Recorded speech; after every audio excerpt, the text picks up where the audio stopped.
Club Room Backstage. Anja Schneider is talking to Red Axes, amazing electronic music, cutting-edge duo based in Tel Aviv. We were really sure, like much more sure than I thought. Like I will make it with Red Axes. Let's be like that. Because you're young and you're like, you have this confidence of, okay, that's it. I'm gonna make this song is the best song in the world. Welcome to a new episode of the Club Room Backstage. My name is Anja Schneider and I'm talking today to Dori Sadovnik and Arzi. They are Red Axes, a perfect electronic music duo based in Tel Aviv with roots of acid, EBM, spiky, post-punk, psychedelic and garage rock. So it's really, really interesting. They just released last week their third album, Red Axes, on Dark Entry. And they just celebrated their 10th anniversary as a band. Welcome to Red Axes, to the Club Room Backstage. Today I just have Dori, which is wonderful. And it's so great to see you after... Actually, the last time I saw you was New Year's Eve in Tokyo, huh? And it's so good to see you. Yeah. It's wonderful. How are you? I'm good. I'm actually in the studio now, but we're going back to life here in Israel in the last days, and actually we even have a gig, and I have like my own gig, so it's like going back to life a bit. You can feel the light, I can say. Yes, I just heard that you are the first country who are probably reopen the clubs again. Is this true? Is this really true? I mean, and it was supposed to to open like next month, but looks like that's it. They can't wait anymore, so people start to open. And next week we have official parties, so I hope it will be okay. Probably. It's really like nobody knows, but it's like it's happening, you know. So. And it's with local DJs, which is good. Only local, yeah. But first of all, I have to congrats you to your third album, actually, which was released last week. It's called Red Axes. Great title, by the way. Thank you. And it's your third album. It's wonderful. It's really on heavy rotation in my home. I don't want to be slimy, but it is. I really like it. Thanks. But how is it and how it feels to release an album during this crazy Corona times? It's crazy, huh? The thing is that this album was quite like ready almost, I can say like 6 months, maybe more. This was ready. So I don't know, for me it's always weird when you release something like it's kind of an ending for me. It's not like start for something. We're supposed to have like a very nice party with documentaries in Tel Aviv, and like everything was get cancelled, and we said like, okay, we can't wait no more, and we have to take this album out. So it's a kind of a mixed feeling, you know, like we had to take it out, but it was a bit of a weird time. But did you ever thought about to reschedule the release date, or? No. It's really, I mean, this album is like really something that we had to take out already. It's like, you know, when things are sitting too long and you need to move on. That's it. Honestly, just from my personal perspective, it fits perfect to this time because, I mean, you are really named for every kind of music already, you know. But this album for me, Red Axes, the third album now for what you released, is like for so complex and it's so you in my perspective, and it fits perfectly to the time because everything is possible. And you know, like I said in a personal talk, I have some good days and I have some bad days, and it's really nice to bring me there. It's reflective. It's better to release now a full 4 to the floor techno album, probably, I guess, you know. So it's wonderful. Yeah, it's cool. I mean, we went for it and we feel good with it. Like I didn't even think about. We thought about it like for a bit, and that's it. Like when we went for it. That's it. You know, like we did like some video clips. You know, it's a weird time. Like we made all the video clips by ourselves, and it's just.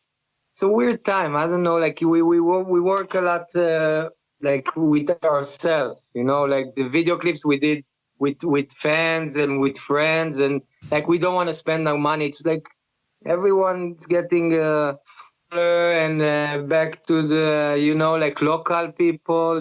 It's interesting. So like you take an album and it's like very international, but still you can get out of your country. And actually we couldn't get out of our city. I guess like everyone. No, we couldn't get out of the house. It's just going more and more. But did you had like a daily routine? I mean, now it's getting better in Tel Aviv, but do you had like a daily routine? For Niv, I won't speak for him too much. I can just say that, he has a newborn baby. Oh. And it was amazing for him. He went to the north and he was there for 2 months in a very quiet, nice place with his baby. Mm-hmm. So this is quite cool. And for me, I was in Tel Aviv, it was very weird, just doing like sport, cooking, well, like everyone, I guess. Yeah. I brought some synthesizer and stuff to the house. I did like a house studio. Mm-hmm. Corona house music. and slowly, like I can say, like we're getting back to life, like really slowly. Yeah. Which is good. And also from my perspective, I mean, I saw you only once playing, but also I've been to all the videos, which are great, which I want to talk about it later. So for me, it seems that you really like the crowd and that you get a lot of energy from the crowd and you love to be with them and you give them something back. So are you missing the crowd and the energy? Of course, you put all your friends for the video, but this is something, how are you feeling about this? I miss it so much. Like really, it's insane. Like it's very hard for me to also, in the start, especially, it was super hard to make music, not thinking that I'm going to play it to someone. Like, so it was very, very hard. Yeah. This is also something, you have an album out and you want to play it for the crowd. You want to see the reaction. I mean, this is why we're living and doing this also, Yeah. But the times will come and it's getting better. So next week, it's quite soon. Like I thought it would be much worse. How is it for you over there? You can't imagine. I mean, Berlin. Other people coming to Berlin, and there's actually nothing, and everyone is really strict. And I mean, now they're getting tired, but we are now open up the restaurants under different conditions, which is really crazy. So they have to close at 10 o'clock. And you can go out with someone, with another friend, but it's still like only the people that live together. So it's a really challenge. I mean, for everyone, especially also for the artists, and also we have such a big tour schedule always, we have always our life scheduled. And now we're sitting there and have no plan. And we have to think about ourselves, which is also crazy. Yeah, but it doesn't look like in the next 2 weeks or something they're gonna open. No, I think here in Germany we will be the last ones.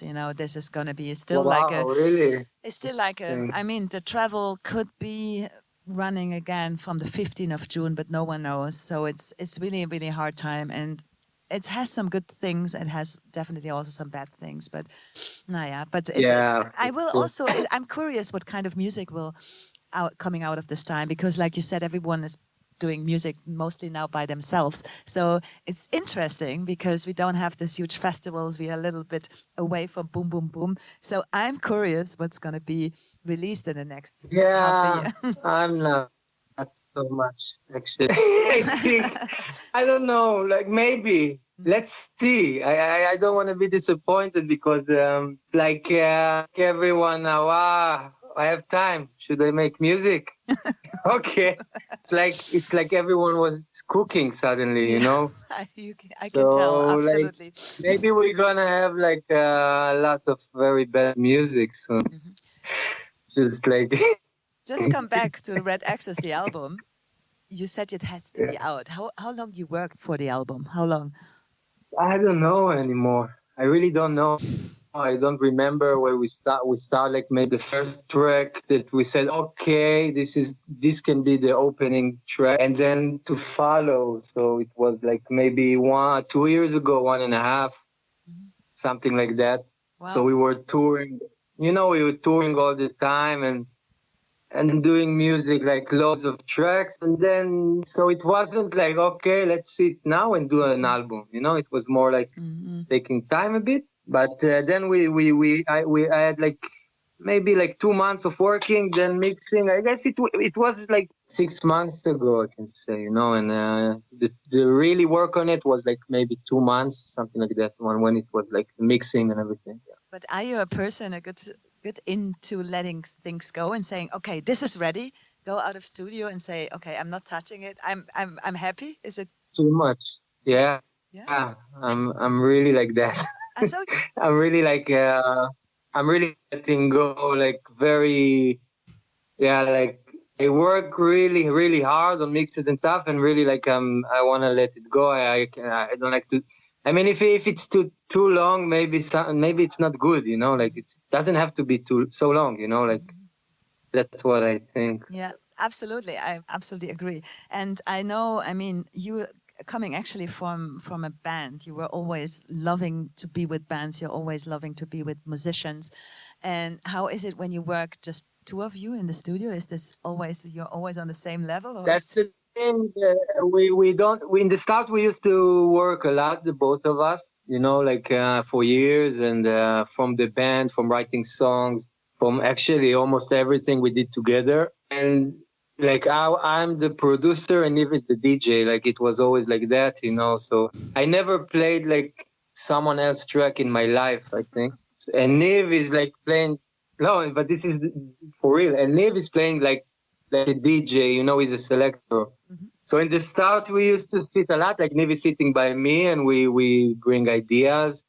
But, you know, slowly and with time, like it's more that I'm in the studio, Niv is like digging, and then we talk about the music. And it's very hard, I find it, to sit together in the studio. You know, Yeah. maybe we can jam. You know, when you're working on something and the other guy's like talking, or I don't know, like, so it's not really working like, yeah, let's both of us sit in the studio and do it. You know, it's more like a lifestyle, talking about the track and stuff, something like that. it sounded also like an old married couple. I mean, when I see you, it looks like. The difference, it's really is. I mean, me and Eve were doing music, and we're friends before, but we actually, like, since we were friends, age of like 15 maybe, 20 years already. Wow. So we did music from the start. Yeah, and you moved together to Amsterdam, so which was a really intense time for you because you changed a little bit your music horizon. Let's say it like this. Yeah, we moved to Amsterdam, and then we even like the first apartment we had in Tel Aviv was together. Ah, okay.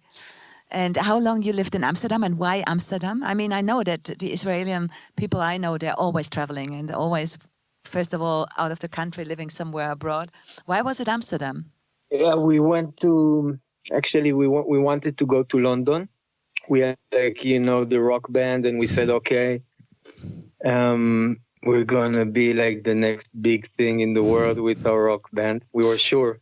Super, I love this. And but we were really sure, like much more sure than I thought. Like I will make it with Red Access. Let's be like that. Because you're young and you're like, you have this confidence of, okay, that's it. I'm gonna make this song is the best song in the world, you know. And we applied for a visa for London, for England, and like we came to take the visa, and like they give us the passport. And like, okay, we said, okay. And then we had like a black stamp.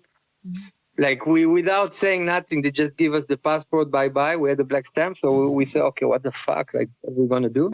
So we said, okay, let's go to Amsterdam. That's it. It was like a 1 second decision, you know, like, so that just was the reason, actually. Oh, okay. Yeah. And then you discovered clubbing. I mean, what I heard, you remember which clubs and DJs? Do you have a memory? No, it's like clubbing and drugs and living alone and all this stuff. I don't remember. Of course, what people doing? I can remember some highlights. We saw Daft Punk live with the Pyramid, like the show with the Pyramid. It was amazing. It was Boys Noize playing what's the name of it? R-E-S-E-P-C-T, Yeah. 1, 2, 3. This is when it went out, Justice, remixes and all this. Yeah. It was like this time, digitalism. I don't so much remember. Crazy times. But yeah, we started to go more clubbing, and we discovered like more like disco, house. And I discovered that I want to produce music. I came back to Israel and I learned to produce. Like I fell in love with that. Like, wow, we can do music and I can record it and then we can play it. I don't need to pay and go to like a shitty guy that eats a baguette and doing his mixes for me, or, for money. Yeah, because we had the experience before, Yeah. It's like, fuck you, man. Like, and you don't need like a huge studio and stuff. You can just make music. I was charmed by it. Like, really, it was amazing for me to discover this thing. Yeah, I can imagine. But are you missing sometimes the band gigs? Oh, No? Okay, this really? was, which is good, actually. But are you sometimes also annoyed because every time if I read something about you, you're always like named like the garage, post-punk, psychedelic kind of EBM disco band affine. Do you like this, or is this something where you think, oh my God, hello? I don't know. I don't even know what it means anymore.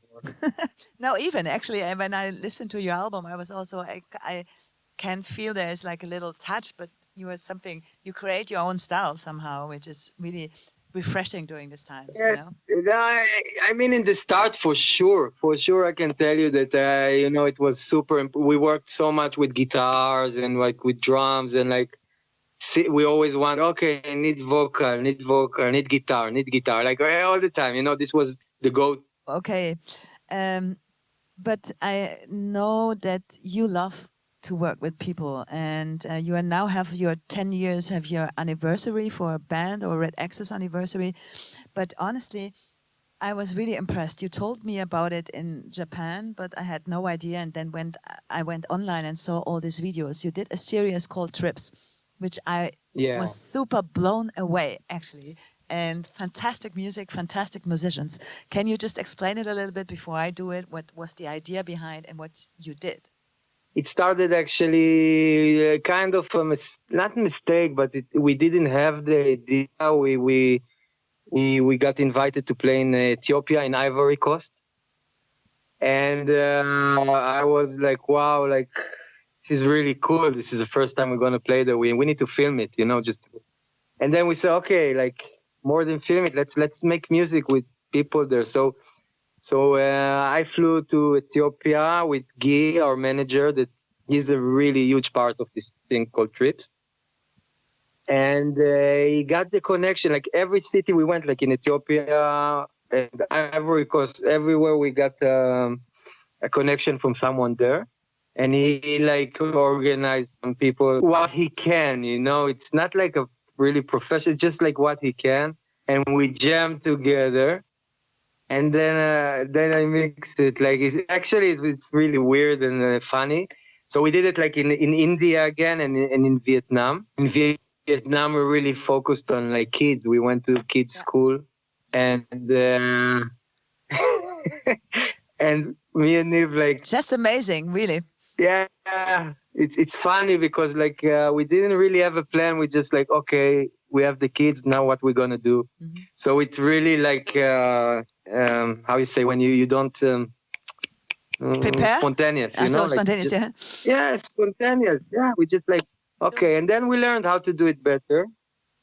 But it's an amazing thing. We love it. It's like so much fun. Yeah, it was amazing. It's really fun. I saw the video where you came to Ethiopia with the kids also in Africa, and you seemed a little bit nervous because maybe it was too spontaneous, but also it was such a good vibe. And how the people react on you when you came there and you present your music and your drum machines and stuff? How they react? Yeah, I don't know. Like, I think they didn't understand like what we wanted from them. All right. Like it was a bit awkward. It was an awkward moment anyway. Like we were sitting in the morning with principal of the place, you know. And he's like bringing so much beer, and I'm like, what the fuck, man? Like, what are you doing? It's school day, you know. And we were sitting there. I don't know, but somehow in Ivory Coast, actually, the kids were like so happy and like really going for it, you know, and not so much shy. In Vietnam, it took a bit more, you know, like time. It was they were more shy. So everywhere it worked differently, but the result, like I feel like it's very important that you can look, you can play this and I can put it in a loop and you can hear it. And they're like, wow, you know, it's so cool. It's so fast, you know, to do this stuff. So yeah. It was amazing. And you seemed even a bit nervous in the video. I had the feeling you seemed a little bit nervous in front of the kids. So Africa was our first time. Like it's the first time we did it. And yeah, to tell you the truth, I'm like more the technician and the producer. So I really didn't know what to do. Like, what the fuck I'm gonna do now? The people are looking at me like, what should I do? And you have like one microphone, you know, you don't have nothing. Like, so yeah, in the end, it was very, very good, but it's a challenge, I can say. Sure. So it was India and Vietnam. And are there some other plans where you want to go next, or? Yeah, we have some plans, of course. Now, you know, where can we go? You don't want to talk about it. Now we can go. Yeah.